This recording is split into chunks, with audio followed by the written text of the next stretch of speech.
Oi, pessoal. Na aula de hoje nós vamos estudar circuitos de segunda ordem. Para exemplo, né, a gente vai usar o circuito RLC série como está descrito aqui.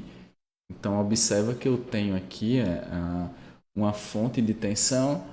A gente colocou aqui um degrau, né?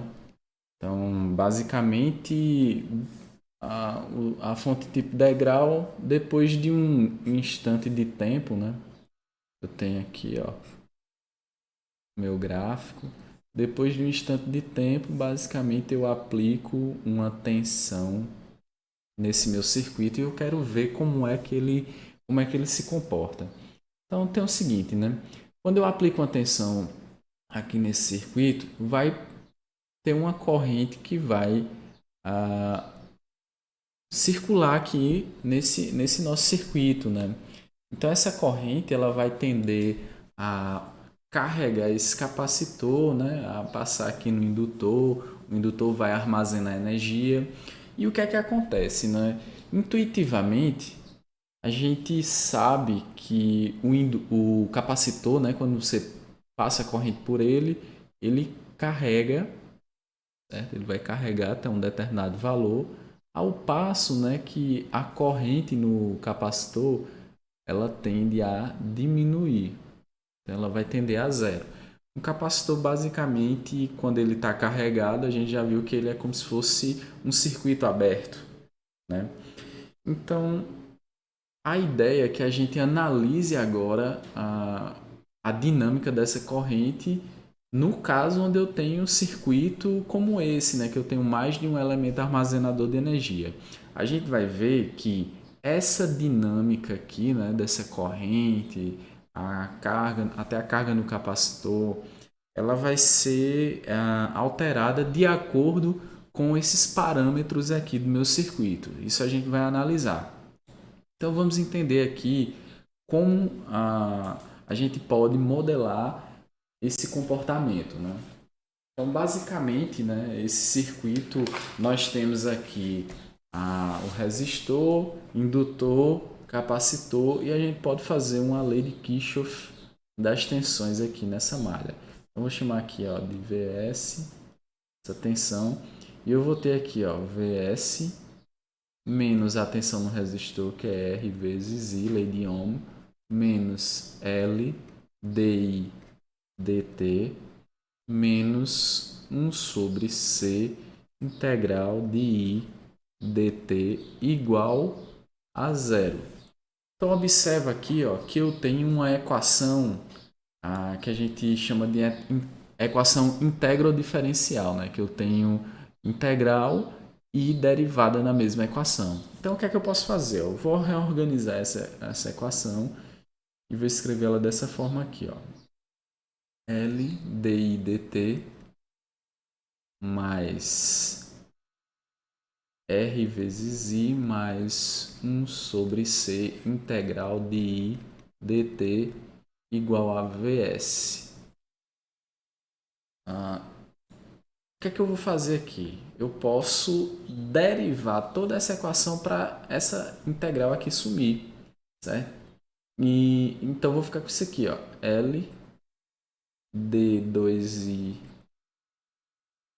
dt2 mais R di dt mais 1 sobre C vezes I igual a dvs dt. Então o que é que acontece, ó? Eu vou agora dividir toda essa equação por L. Eu vou ficar com essa expressão aqui, ó. di dt mais R sobre L di dt mais 1 sobre LC vezes I igual a 1 sobre L dv dt. Então agora, se a gente observar, nós temos uma equação de segunda ordem, né? Uma equação de segunda ordem, aqui é a derivada de segunda ordem. Então, agora a gente vai fazer o seguinte, ó, nós vamos fazer uma análise utilizando a transformada de Laplace, certo? e a gente vai considerar as condições iniciais nulas.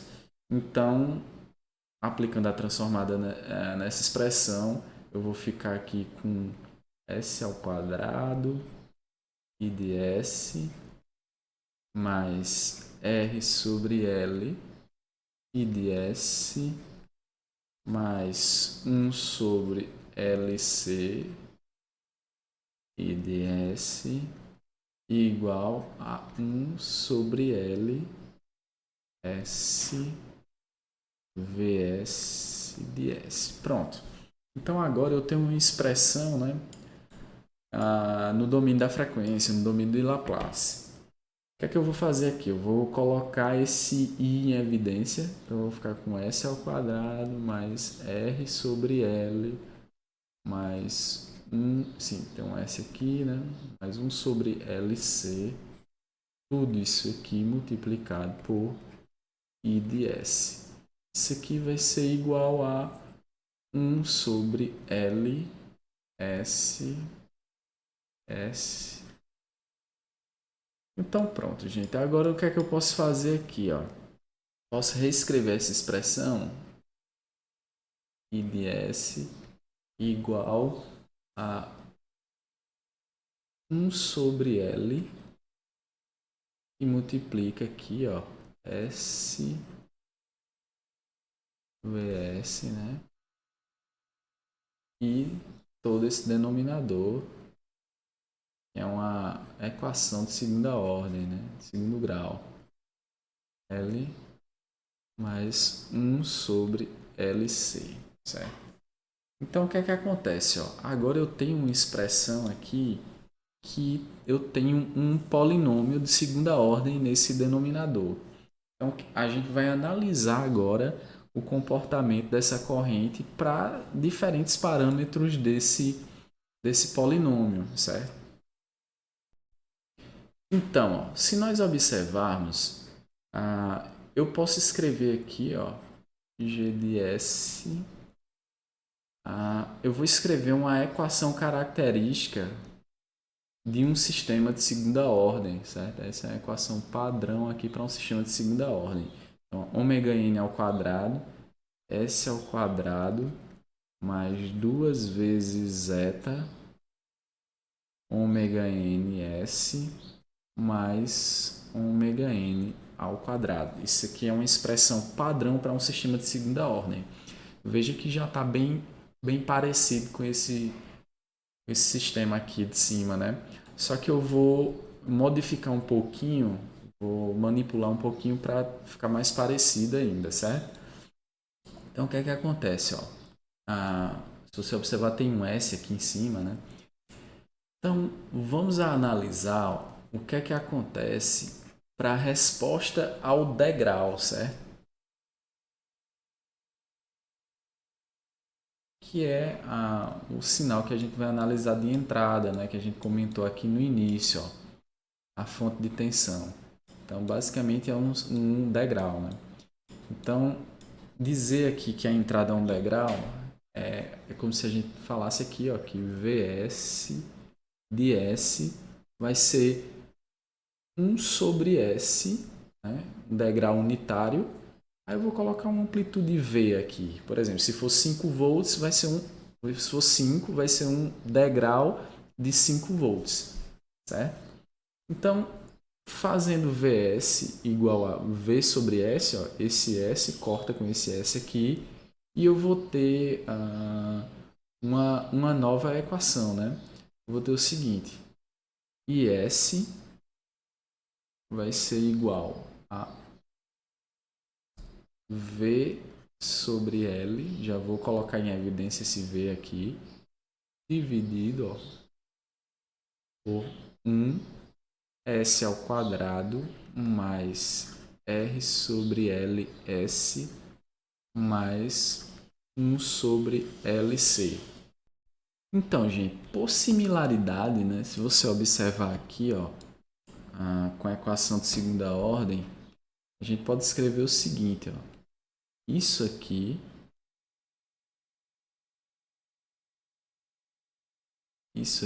é R sobre L, né? Isso aqui, ó, seria 1 sobre LC. Mas observa que aqui em cima, ômega n é igual a 1, né? Mas observa que aqui ó, eu tenho ômega n ao quadrado, ômega n ao quadrado. Mas aqui está diferente, né?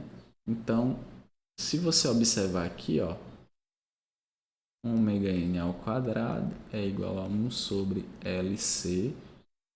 Então, daqui é como se eu tivesse aqui, ó, LC ômega n ao quadrado igual a 1, certo? Então, vou substituir esses valores aqui, ó. Então, como é que vai ficar, ó? Vou ficar com V sobre L, aí aqui LC ômega n ao quadrado, dividido aqui, ó, por S ao quadrado mais 2 vezes zeta ômega n S mais ômega n ao quadrado. Então, esse L corta com esse L aqui, ó. E eu vou ter agora, eu posso escrever aqui, ó, passando esse C para cá, eu vou ter aqui, ó, V sobre C, ômega n ao quadrado, dividido aqui, ó, por S ao quadrado mais 2 vezes zeta ômega n ao quadrado, ômega ns mais ômega n ao quadrado. Isso aqui, ó, eu vou chamar de K e vou passar para dividir aqui S. Então, vou ficar aqui com I de S dividido por K, que eu vou chamar aqui de I' de S. Vai ficar igual a ômega n ao quadrado dividido por S ao quadrado mais 2 vezes zeta ômega ns mais ômega n ao quadrado. Então agora eu tenho a minha equação padrão de segunda ordem, né? Certo? Então, dependendo aqui desses parâmetros, ó, de ômega n e zeta, eu vou ter diferentes valores aqui para os polos desse meu sistema. Dependendo de zeta e ômega n, pode ser complexo, pode ser real, certo? Então é isso que a gente vai analisar agora, ó. Então o que é que acontece, ó? Se eu tiver aqui esse meu zeta, que é o chamado coeficiente de amortecimento, né? Então, ó, o denominador aqui, se você resolver essa equação, né, você vai ter os polos, esses polos aqui, ó, menos zeta ômega n mais ou menos ômega n raiz aqui de zeta ao quadrado menos 1. Então, observa que se zeta aqui for entre 0 e 1, isso aqui vai ficar a raiz de um número negativo, né? Então, você tem um sistema, nesse caso aqui, subamortecido, certo? Então, se zeta tiver aqui entre 0 e 1, né? O meu sistema ele vai ser subamortecido, certo? Então, os polos eles vão ter como característica aqui de ser complexos e conjugados. Então, vou ter aqui zeta ômega n mais ou menos j ômega d. Esse ômega d aqui é ômega n raiz de zeta ao quadrado menos 1, certo? Caso você tenha aqui o zeta igual a zero, ó, se isso aqui for zero, né, vai ser zero aqui, a raiz de menos 1. Então, vou ter um sistema puramente oscilatório, certo? Então, o sistema vai ser oscilatório. E as raízes, né, vou ter umas raízes aqui que vai ser j ômega n e S2 vai ser menos j ômega n. Então são raízes complexas aqui e conjugadas. Então posso ter também esse zeta igual a 1, que é um sistema chamado de amortecimento crítico, né? Então, se esse zeta for igual a 1, né? Observa aqui, ó, que isso aqui vai ser zero, isso aqui vai ser menos ômega n. Então, vou ter raízes iguais e reais, né? Então, vou ter o sistema aqui, ó, pode ser reescrito dessa forma aqui. Ômega n ao quadrado, um S mais ômega n ao quadrado. Então, já é outra característica. E eu posso também ter esse zeta maior do que 1, que é um sistema com um amortecimento muito grande, né? É o chamado de sistema superamortecido, certo? Então, gente, basicamente, dependendo desses valores desse coeficiente aqui, nós vamos ter comportamentos diferentes aqui para essa corrente, né? Ela pode desde ser muito lenta a mais rápida, a oscilatória. Então, gente, agora nós vamos analisar o comportamento desse circuito para diversas condições aqui, né? Então, fiz uma simulação no MATLAB, certo? E coloquei aqui alguns parâmetros, né, de ômega n, zeta, aqui a nossa tensão. Isso aqui, ó, cria uma função de transferência. Ele cria essa funçãozinha aqui, ó. Eu vou simular e vou mostrar para vocês lá no MATLAB, certo? Vou colocar aqui no MATLAB para você observar. Então, pronto, ó. É isso aqui que a gente vai observar. Lembra que esse S aqui é lá esse S aqui, né, ó, da nossa derivada, certo? Então, o que é que acontece, ó? Vamos observar aqui no MATLAB os parâmetros que a gente utilizou. Veja que eu utilizei aqui um zeta menor do que 1, 0,8. Então, significa que o sistema ele é subamortecido. Então, vamos olhar aqui, vou simular novamente para a gente observar esse efeito. Vou colocar aqui. Pronto, vamos olhar aqui, estou observando a resposta ao degrau como se eu tivesse uma tensão de 5 volts aplicada. Então, ó, observa que o sistema ele vai, ó, e suavemente ele decai aqui para zero, que é o que a gente esperava que acontecesse com essa corrente, né? Só que vamos colocar aqui um valor de zeta menor, certo? Vou colocar aqui, ó, um zeta de 0,3. Então, o sistema ele tende a ficar muito próximo do zeta igual a zero, né? Que é um sistema oscilatório. Então, vamos tentar observar esse efeito aqui na prática, e nossa prática de simulação. Então, ó, observa que agora o sistema ele ficou muito mais oscilatório, ó, certo? Então, quanto menor esse zeta, mais oscilatório ele vai ser. E se eu colocar aqui o meu zeta maior do que 1, né? Tipo, vou colocar aqui igual a 2. Então, ele seria um sistema super amortecido, né? Então, vamos ver como é que ele se comportaria aqui. Então, veja ó, que ele ficou mais lento. Ó. Ele está se estabilizando aqui em 20. Ó. Vou colocar aqui novamente um 0,8 para a gente ter uma base de comparação. Vamos ver como é que ele fica. Tá vendo? Ó?